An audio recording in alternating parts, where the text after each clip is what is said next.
Hi, this is Patrick. And this is Laura. And you're listening to This is Cancer. Brought to you by Siteman Cancer Center at Barnes Jewish Hospital and Washington University School of Medicine in St. Louis. National leaders in cancer. That was pretty good. That was a pretty good open right there. Thank you very much. Are we going to keep it? Yeah, absolutely. I don't think people need to know that took you 10 tries. This is our pilot episode of This is Cancer. Patrick, this is very exciting for you and I, wouldn't you say? Oh, absolutely. We've worked together on lots of things in the past. Right. In the production world. Yeah. You what and do we I have between the two of us? Like 30 plus years of production experience. Yeah. Laura produces and writes, and I'm an editor and a camera operator and a little jack of all trades. But this time we're the ones on mic. Right. And so just for the listener, a little background on how that started. We work at this really cool production studio in St. Louis called Spot Content Studio. And our partners at Siteman Cancer Center have been working with us for the last year or two, doing these great sort of virtual events to talk about cancer and prevention and research. And we've done a great job of doing things on the medical and research side, as it truly is one of the nation's leader in cancer, but we decided collectively that we wanted to do something that was maybe a little more candid and approachable to people to talk about what cancer is really like. We were having meetings with them and, the idea of a podcast came up. And when we were thinking of who would host it, you were already attached as a producer. Right. And we were thinking of who's going to host this thing. And I didn't want to look like I was, making home field calls. But after a while, I go, why don't you just host this thing? Because you've hosted stuff before. You're naturally curious. You connect with people well. You're compassionate. And unfortunately, like a lot of people, you have many ties to cancer in your personal life. Well, I thank you for that build-up. You can continue to compliment me a little bit later. But the other thing I wanted to do was make sure I had somebody that had a really good insight and experience with podcasts and someone that I couldn't think of any better that would be great to work with, but also has an even more personal perspective about cancer since you are a cancer survivor. I am. And so just in a quick thing, I'll tell you that I have had 5 or 6 great friends, like could show up on their doorstep at any day, friends that have had cancer. My sister had cancer. My aunt died of cancer. My grandfather died of cancer. And we can talk more about that in a little bit, but I think people might be a little more interested to hear not only how young you were when you were diagnosed, but also the very inopportune time in which you were diagnosed. You gonna make me go first? Well, I am going to make you go first. Okay, so tell me, I remember it vividly when you started discussing the fear that it might be what it was, but take me back to January, February 2020. Well, it actually started even before then. So July of 2019, we were in Jamaica for this destination wedding. And I got out of the pool and just like cartoon style, like on a banana peel, just whoop, slip, went up in the air, completely horizontal, came down right on my rib cage on my left side. And immediately was like, oh, there goes 3 ribs. I definitely just broke some ribs. I've done that before in wrestling. I know what it feels like. So we get back to the States and I go to a clinic to get it x-rayed because I'm fairly certain I've yet again broken my ribs. And the tech comes in and I just had this weird feeling like I was sitting there for a long time. And she came back and said, well, your x-rays are not broken or cracked. There's some bad bruising there, obviously, but there is a little bit of a spot right up here on your left lung, top left. And I was like, is that really a big deal? And she's like, could be. It might just be, if you've got a cold or something, it'll probably just go away, but keep an eye on it. That was kind of the consensus. And so to my fault, I let that go for a couple months. And Well, in your fairness, how are you going to keep an eye on it? You don't have an x-ray machine at home. Well, I could have come back in for a follow-up x-ray or set up an appointment. But anyway. You were 33. 32 at the time. 32, yeah. So you fast forward to January of 20 and I started having some chest pains and heart disease runs in my family. So went in to this new primary care guy. It's my first time in and just like ended up being the biggest ball of wax this guy has ever come across in a new patient. So I go in there and I'm like, hey, my chest hurts. And he's like, all right, let's get a stress test and a Holter monitor going for you. And I was like, also half a year ago, they said I should like follow up on this thing in my chest. I feel fine though, but we should also look at that, I guess, now that we're checking off the list of things I should have done over the last 5 years since I never go to the doctor. So I go get the stress test. You're fine. They put a Holter on monitor on me. You're fine. Let's knock out this chest x-ray. There's something there. There's definitely something there. And it was the least of my concern out of those things. I thought I was going to go in there and they're going to tell me your cholesterol is jacked, or you've got a hole in your heart, or your valve is failing. But instead, all the heart stuff that I was worried about was fine. But the lung thing, still there. Now, 5 months later, let's do a scan of that. Scan leads to a biopsy. Biopsy is, heavy sedation going down the bronchial tubes for a biopsy. Driving home from the clinic, it's cancer. Find out in the car, on the highway, in the rain, on 40, that my biopsy was positive for cancer. Once I got that phone call, things started moving very quickly. In about 3 days, I had done lung capacity tests, met with a pulmonologist, met with a cardiothoracic surgeon, was told that I would need a lobectomy. Which is when they take out one of the lobes of your lung. The lung has 5 lobes. The left lung is comprised of 2 lobes. Top lobe is the big one. Bottom lobe is the little one. On the right side, you have 3. My cancer was in my top left lobe, which is literally the largest of all of the lobes. So they didn't just take out half my lung. It's actually more like 65% of my left lung capacity. So, and I had to digest all of this news in like 72 hours. You have cancer. We got to cut your lung out. If you're lucky, it's not spread and you won't need treatment. And I was like just in battle mode. So I was like, get it out now. Like, I'll lay down now. You can just cut it out, like right now. Do you want to do it with this Da Vinci machine? We can get you in 2 weeks, or I can do it by hand in 4 days. I was like, have some coffee, because you're doing it by hand in 4 days. So that was literally the day before your 33rd birthday. Yeah. My 33rd birthday sucked. So hard. And what was worse, okay, so we're talking about end of February 2020, and literally 3 weeks later, while you're recovering what else could go wrong? Lung cancer, surgery, a pandemic. Yeah, an upper respiratory aimed pandemic. And to make matters even worse, your wife is a nurse at a local hospital, and you now have to do chemo. Mm-hmm. You're not really safe to be around her. So she's going to need to vacate the home while you're undergoing chemo by yourself. And I was fortunate. I mean, you mentioned it, but I didn't hammer this point as part of my little story there. But it's not a little story, by the way. It's a pretty big story. But to me, still to this day, the biggest disappointment about my whole cancer journey was the moment that the surgeon came in and told me that they found it in a couple of my lymph nodes, because I know what that means. Now it's in the system. It's got into the water main. It could pop up anywhere. And that means treatment and looking over your shoulder forever. So if I had just gotten that, and the whole time I was just telling myself, like, man, they're just going to cut this thing out. It'll be clean. It'll be one and done. Dodge that bullet, but freaking got me, it's in me now. So that changed everything. And so, this is a day after getting your lung taken out and you're thinking, whew, that was rough. And then they come in and you realize you've got this whole other battle ahead of you now. So that was probably the lowest I've been throughout all of this, is just realizing that I didn't make it out clean. Then they upstaged me to 2B. I think they said 2 of my 9 lymph nodes that they had taken out. But, I'm lucky for several reasons that I, slipped and found it, basically. That always trips me up. I guess maybe I would have found it just going in to get that heart stuff checked out. But, I knew about it because I slipped by a pool. You knew to mention it because you slipped by a pool. Yeah. How great would that be if I actually lived to survive this?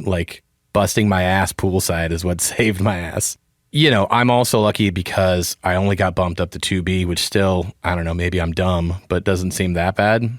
I am dumb, but that meant chemo. And I'm also lucky because I only had to do 4 rounds of it. And you never lost your hair. I never lost my hair, but honestly, I was kind of looking forward to that. Because I've always wanted to see because I have a huge head and my hair is already thinning. And I was like, I've never had the guts to shave it. And I was like, well, I'm just going to let cancer do it for me. And then people are either going to be like, oh my God, you look like an alien, get a wig. Or they're going to be like, hey, you're actually kind of pulling that off. Right. And then I would have known, right? But instead, it just kind of thinned me out a little bit more and just made me look sadder anyway. It didn't do either. Also, I got excited about losing my hair because a lot of times when you lose your hair, it like comes back like thicker and curlier. And I was like, all right, there's a little silver lining here, you know? Happened to two of my friends. My thin, wispy hair might get some nice red locks out of this. You guys can't see Patrick, but he's got a nice thick beard. Yeah. But you probably hear rustling up against the mic here and there. But he is losing a little up top. It's okay. His charm makes up for it. I think you're going to be, we have so many other things we can talk about when it comes to your cancer, the anger that came with it, the constant worry, the age you were diagnosed. But just so people know where you are now, and we will be talking about that the rest of the upcoming podcast, which is why I'm so grateful that you're going to be here as a producer to help with this and to help with this journey. But where you stand now in the fall of 2022 is?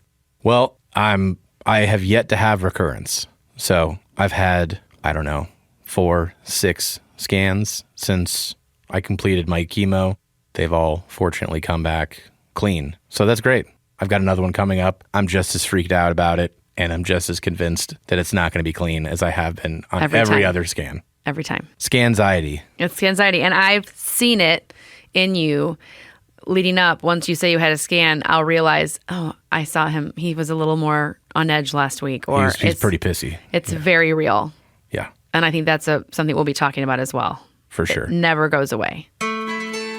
So this podcast isn't the only project in which we partner with Siteman Cancer Center. No, actually, we do a continuous series with them called Learning with National Leaders. And what I love about it is it gives us the chance to sit down with some of the top researchers, oncologists, surgeons at Siteman Cancer Center and learn about all the things they're doing to fight cancer. And you can see all of our past shows and upcoming shows by going to learningwithnationalleaders.com. Okay, so you get done with the surgery and they find it in your lymph nodes. And so that meant you had to get chemo. And that's when you and Caitlin decided, okay, we're going to need to separate during this process because you're going to be exposed to this unknown virus that has shut the world down. And I need to make sure that I'm not exposed while I'm going through this and my immune system is being totally compromised. So tell me about that treatment and what completion really looked like for you. I did 4 rounds, which I did Wednesday every 3 weeks, 4 times. And my understanding is that's like nothing. That is like chump change in the world of chemo patients. However, I did notice that I think a lot of the people that go, you'll hear like some warriors are like, I had 80 rounds of chemo. And you're like, oh my God. Most of the time that I would see those people, they seem to be getting less of it, but like more frequently. I got like a 2-liter of chemo every time I went in there. I was in there for 8 hours. Just for the chemo, and then like an hour of like hydration, and then like an hour of blood work beforehand. So when I went to get chemo every 3 weeks, and I only did it 4 times, but they like pumped me full of chemo. It was like hella chemo. Trying to think of a dumb way so that other idiots will understand how much chemo I got. It was like a lot of chemo. It was like a case of beer chemo. I mean, seriously, it was like 2 big bags. It took like 3 of them to carry it and hook me up to it. And all the typical stuff came with it. First night that I had it, I would start to feel gross. In the evening, day after, a waste. 2 days after, a waste. You're just like a zombie. I mean, like I literally just like laid in bed, watched like Netflix. The world is burning outside. I'm watching Tiger King, just like, my wife is gone. And then I would call you sometimes like 3 glasses of wine in, like, hey, Patrick, because I couldn't go anywhere either. Yeah. How are you doing? Yeah, do you want to? Laura would FaceTime me and offer to bring me food that the sound of made me want to throw up. Mike can bring you gumbo. I'd be like, oh, shut up. Let me sleep. But no, you were great during that time. I just want to help take care of you, Patrick. And you're like, okay, I'm good. Stop calling me. But I want to know, like, I remember we did an interview for a different platform during that time that like you were the reason everyone was saying stay home and flatten the curve. Like people like you couldn't have been more compromised. Don't you blame me for that. During that time than that time. I mean, you're alone in your house, your wife is gone, and you're going through chemo by yourself at 33. I mean, that couldn't get more depressing. I could have been like the poster boy of like, you will kill this man if you go outside without a mask on and don't want. This is the Irishman you'll be killing. This 33-year-old red-bearded man that lives apparently home alone and does webcast interviews in his pajamas.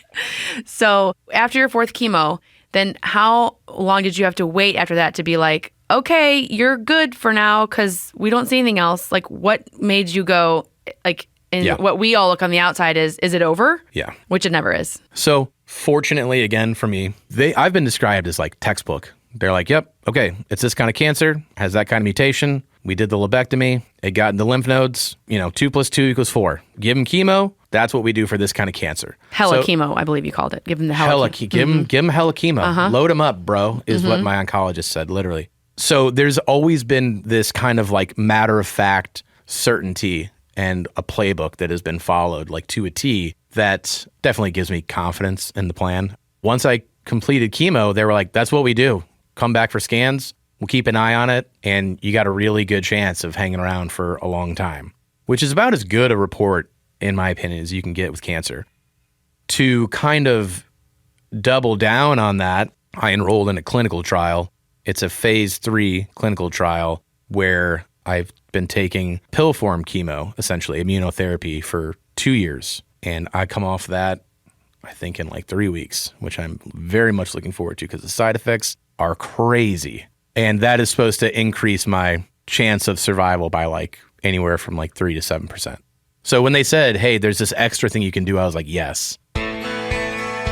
So when you got on that clinical trial, that's right about the time that you wanted to go speak with someone at Siteman, correct? Yeah, absolutely. When I was first diagnosed with cancer, I was on my wife's insurance, but between that and the clinical trial, I got hired where we are now as a full-timer, and I jumped on their insurance, and that put Siteman within like my network. And I knew Siteman very well. My dad was treated there. I knew them all very well. So once I got on this new insurance and could go to Siteman, I basically sprinted there to get a second opinion. You were breathing hard, but you sprinted. Yeah, I was wheezing the whole way, but they were used to it. So they reassured me that everything that we had been doing with my treatment plan is exactly what I would have been doing had I been with Siteman from the get-go. That's awesome. So, for the sake of your consistency and comfort level, you should stay with your current oncologist and care plan. If there's ever anything you want an opinion on, or if you want to make a change, obviously we'll be here, but rest assured you're doing exactly what you should be doing for your cancer.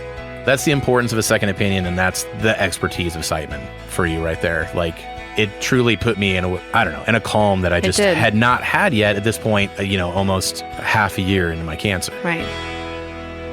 If you hear me huffing between sentences, it's just because I'm fat and I have one lung. Sorry about that. We'll edit that out. I, on the other hand, am incredibly gorgeous, in case you want to picture that. Yeah, so I guess you're just perfect, and I'm your troll producer. Yeah, it's a good thing no one can ever see you. Yeah, I'm thankful for that. But we do want to hear from our listeners. We want them to be able to email us. We want them to be able to send us some comments or questions via social media, or even send in a voice recording or a survivor story or questions they might have. Yeah, we can call the hotline. That's right. Like the good old voicemail message. Mm-hmm. Although they probably won't be doing that. They'll be sending like voice recordings via their like smartphones. Is that what the kids do these days? The kids do. In fact, one of our kids here at Spot Content Studio, our coworker Anna, sent in a question just for you. Nice. Thanks, Anna. Let's hear it. Hey, Patrick. It's Anna. I just want to know if you still have any side effects from your surgery or chemo. Yeah, definitely. The surgery, first off, I have, limited lung capacity now. Like, I get winded way quicker. I can't work out as hard as I used to. I have to just be like way more deliberate and mindful because I'll just get winded quicker. And then from the chemo, sometimes I get hot way easier now. I think it like jacked up my kidneys because they help regulate your body temperature, and like the toxicity in my kidneys has been slightly elevated for a long time since chemo. And yeah, it thinned my hair out. Like, it definitely accelerated my hair loss, and I actually put on a lot of weight from chemo. I got like swollen, I got like edema and stuff like that. Like, I just got like puffy from it. There's all kinds of side effects. But you don't seem that way anymore. You're not. I mean, I think it has kind of stuck with me a little bit. But okay, but you're not. I mean, I'm just telling you, I can see you, and I saw you then, and you're not. Well, that's good to know. I think those are all the side effects, and, they're all ones that I can live with, as long as it worked and I keep living, then it was worth doing. Well, I definitely think that you're the perfect producer to be on this, and thanks. I'm so grateful that when we talked about this, you were willing to be so open, and I hope that you continue to jump in and I'm going to ask questions that might not have the right terminology. So I'm glad you're going to be here to help me with that. Plus, it'll be really funny when I try to correct you because I also don't really know. But what if you're right? I'll feel really smart, but there's going to be people listening to this being like, neither of these idiots even know what they're talking about. Well, maybe we'll change the podcast to, we think this is cancer? Yeah, pretty sure it's cancer. Pretty sure it's cancer. All right, well, we talked about why I'm on this podcast. Can we talk about why you're on this podcast? We can. Cancer has obviously not only affected me, I know it's affected you. Your cancer affected me. Yeah, sorry about that. For real, it really did. Sorry about that. It I know it was affected tough me. for you. I mean, I cried a couple times. Yeah. Well, I did. You know, that's what I was going for. I know. What was your first, exposure to cancer? My first exposure would have been my first experience with loving When did someone. cancer first expose itself to you? So the first experience I had with cancer was with my Aunt Joni. I was in high school and she was diagnosed with breast cancer and she beat it, but then it did come back in her, I want to say this was 25 years ago. It was her kidney or liver and she passed away my sophomore year in college. And I did get to go see her just, I guess, the day or two before she died. And I still remember how frail. And for those of you that know someone, and Patrick, you do because you lost your dad to cancer, those final days of what that looks like it's like that final breath and the rattle of the breathing. And it's like once you see someone who's dying and it seems, especially cancer, seems to have such a similar look at the end. My best friend, my whole life, lived down the street from me, my best friend, met her when I was 6. We just had dinner last night. We've been friends for 35 years. Her dad was diagnosed, I believe it was my freshman year in college. It was kidney cancer. He was this big, tall, gregarious, loud, funny guy that got diagnosed with kidney cancer. And it was, by the time they found it inoperable, they gave him some experimental drugs to help, make him live a little longer. And he was gone within a year and a half. She called me from school. I knew he was passing, dying. And I was able to go see him a week or so before he died. Same look in his eyes, same frail man. Nothing like I grew up knowing my whole life. And so those were two really tough experiences in a short amount of time of people that I really loved and watched the after effects of that loss throughout not only her family, but it permeated pretty deeply through mine. And then when I was 30, one of my dearest friends from 7th grade on got diagnosed with breast cancer. She was stage 3. And I texted her today because I remember her telling me about this drug, which everybody knows about, Herceptin. It got approved right before she got sick. And had it not been approved, she would have died. Oh my I remember gosh. I was pregnant with my son. It had just come out? It had been in trials for a few years, but it just come out months before she was diagnosed. She was Just stage cleared 3. clinical. What's it called? Herceptin. Most people that know about breast cancer have heard about this drug. Okay. She was the first of when I say 6 friends, I mean 6 people or my sister, you could walk up, obviously I can walk up to my sister's door, but I could go knock on their door tomorrow and, hey, what's going on? Good friends of mine that have had breast cancer. All 6 of them had double mastectomies. One was a preventative double mastectomy because she had the BRCA gene and she knew she was going to get it. Her mom. Is that your sister? No, that is my friend that lives in Denver. My sister was diagnosed in 2019. That's a lot of women that are 50 and under that are close to me that have had breast cancer. And that doesn't even top the next layer of friends that I've had that have had breast cancer, right? That's just the first wave. Right. My cousin's little sister just beat cancer here in St. Louis. She's 9. It's just been this. It's freaking everywhere. Everywhere. It's cancer. Right. And so it taught me to not run away from things that are uncomfortable, but almost do the opposite because so many people are prone to run away from what makes them uncomfortable. And people that are fighting cancer or loving someone through it need people in their lives to say, I see you, or what can I do for you? Yeah. How can I help you? Do you want to talk about it? Do you not want to talk about it?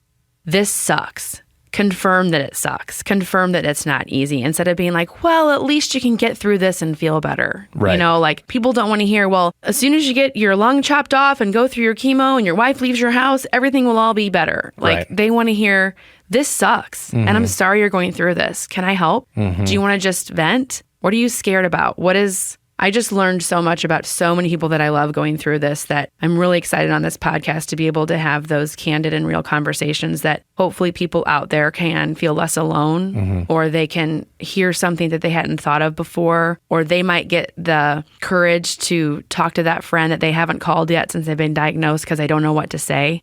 I think it's the biggest thing it's taught me is to wrap my arms around people that I love going through it, and also to wrap your arms around the people that are caring for someone going through it. Yeah. And that's why I'm glad you're on this show, because I think that's why you're the perfect host for this show. Well, thank you. You're not the smartest by a long shot. Long shot. Definitely not a doctor. Usually don't really know what you're talking about. Nope. Anyway, but you care, dang it. I do darn care. it, you care. I do care. And you will ask anybody any question. So we're going to get great interviews, and I won't normally talk this much. I'll just kind of be the quiet little producer and someone guy will in say, the corner. Did you seriously just ask me this? And I'll say, yes, I did. And then I'll kind of go, I'm sorry about that. She just says that. That's my role in this show. I'll just kind of apologize for you, and then I'll interpret you. That's right. For the guest. Mm-hmm. When you get like this, and you're asking questions, and I'll be like, she just wants to know if you like steak and shake cheeseburgers or not. So I want to share something about my sister. I texted Stacy last night and asked her if she would email me her story, and so I'd love to share that with you. Yeah. And this is what she sent me. I was diagnosed October 3rd, 2019 with invasive tubular carcinoma. These are a bunch of numbers that are letters that don't mean anything to me, but they will to some of you listening. Stage 1, grade 1, ER+, PR negative, HER2 negative, BRCA negative. That BRCA negative, by the way, was really important to me because that meant that I didn't have to go get tested, because if I had the BRCA gene, that meant that I would be a candidate for going and getting my breast removed to avoid getting cancer. But she's negative, so I have not gone to get that test. It would have said like a lot more about like the family history. Yes. And gotcha. She goes on to say, my immediate reaction was overwhelming fear and a lot of tears. I was scared of what my son would have to experience. He was only 8, and if I would survive. How would I recover from surgery, and would I be disfigured? There was so much information coming at me all at once, and it was hard to decipher. I had 2 options: a lumpectomy, 6 weeks of 30 rounds of radiation, and 5 to 10 years of hormone blockers, or a total mastectomy, which meant both breasts, reconstruction, and lymph node sentinel node testing to ensure it hadn't spread. And since it did not, I did not need to have any radiation, and a suggestion to take hormone blockers. I chose B because once you have a lumpectomy and radiation, if there were cancer returns in the breast, you would need to have a mastectomy, and the skin is more difficult to stretch. My biggest takeaway is to do your research, stay positive, and go with your gut. Many people will tell you their stories or tell you what they think that you ought to do if they were you, but you have to do what's right for your body and your family and your specific situation. Cancer is not always a death sentence, and it can really change your perspective and show you how strong you are and what a gift every single day of your life truly is. I think I have a much more clear perspective on what is important and who is important in my life, and a better picture of who I am as a human being and what is most important in my life because I faced cancer.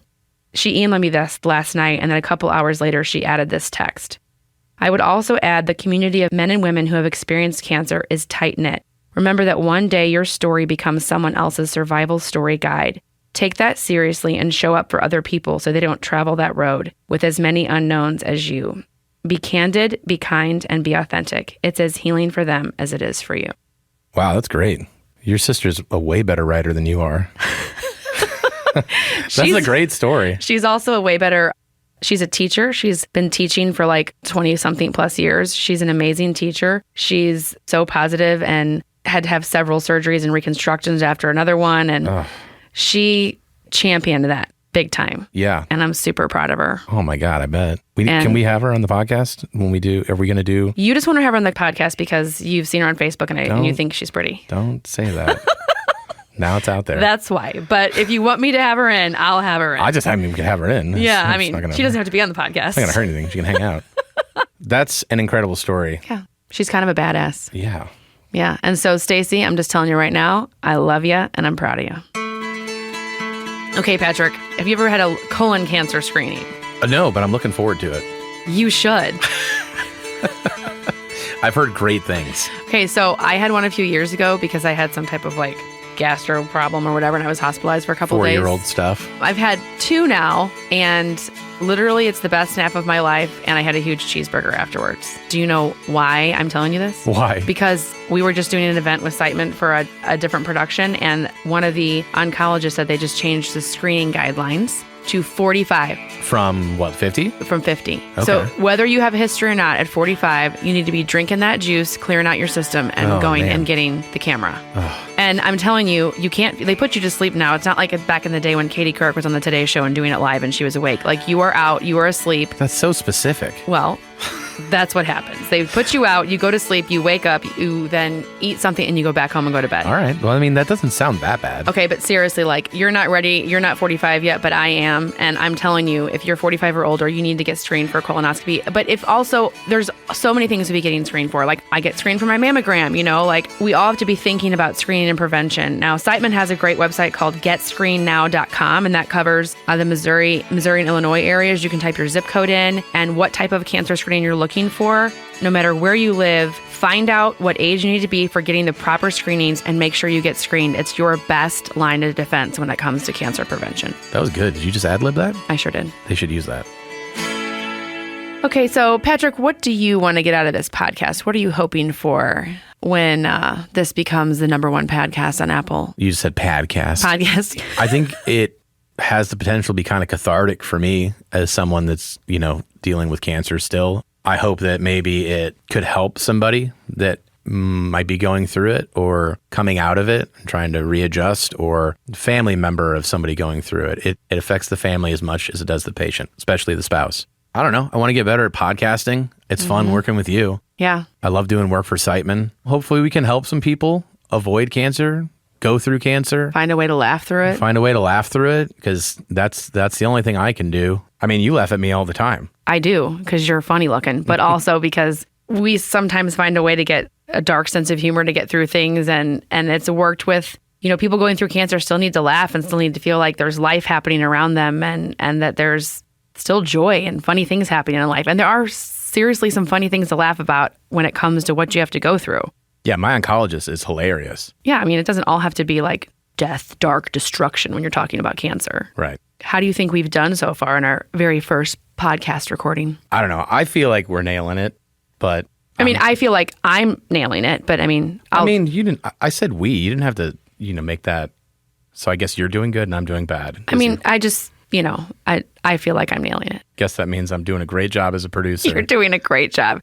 It's actually been very fun. I was a little nervous. This is a new medium for me. I'm used to asking people questions off camera. You're more of an AM radio gal I mean, in your era. totally. Yeah. Like coffee talk, I'm not familiar with hearing my voice yet, my witchy cackle laugh that I have to keep listening to. Which I think is very endearing, but you do hate the sound of your own laugh. I do hate the sound of my own I laugh. hate the sound of my own voice. Yeah. You may not believe it with how much I've been talking this episode, but I do hate the sound of my own voice. Well, we're going to have to get used to it because we're going to have to do post-production on these suckers. Oh my God. Yeah. Our first official episode is going to be about sort of the thing that sets off most people on the cancer journey, which is Finding out that they've got it, right? right, you have cancer. Not only that, but how do you tell the people, what are you supposed to do? What do you do with all the unsolicited advice that comes your way? Yeah, and the next episode is going to be the first time we have a guest on, Yep. which I'm psyched about. Yeah, and our guest happens to be one of our coworkers who has been diagnosed twice, and she dealt with a diagnosis very differently both times, and is going to be able to talk about what the emotions were like the first time going through it and the second time, and she's luckily a survivor as well. Yeah, it's going to be a great episode. I'm really looking forward to having her on. I've not really had the chance to speak with her extensively about it. We always offer each other support, of course. Which is kind of crazy, right? That you guys have never really talked in depth about it, but you were going through your journey, and then she had to go through hers, and Yeah. I think it'll be pretty cathartic for both of you. Yeah, I'm looking forward to it. And until then, I'll be under my my troll bridge waiting to record again. I'll send my messenger to you when it's time. Perfect. We'll see you then. Thanks for listening to This is Cancer, brought to you in partnership with Siteman Cancer Center at Barnes Jewish Hospital and Washington University School of Medicine in St. Louis, national leaders in cancer. For more information on Siteman Cancer Center, go to siteman.wustl.edu. Be sure to leave a review and like and subscribe wherever you listen to podcasts.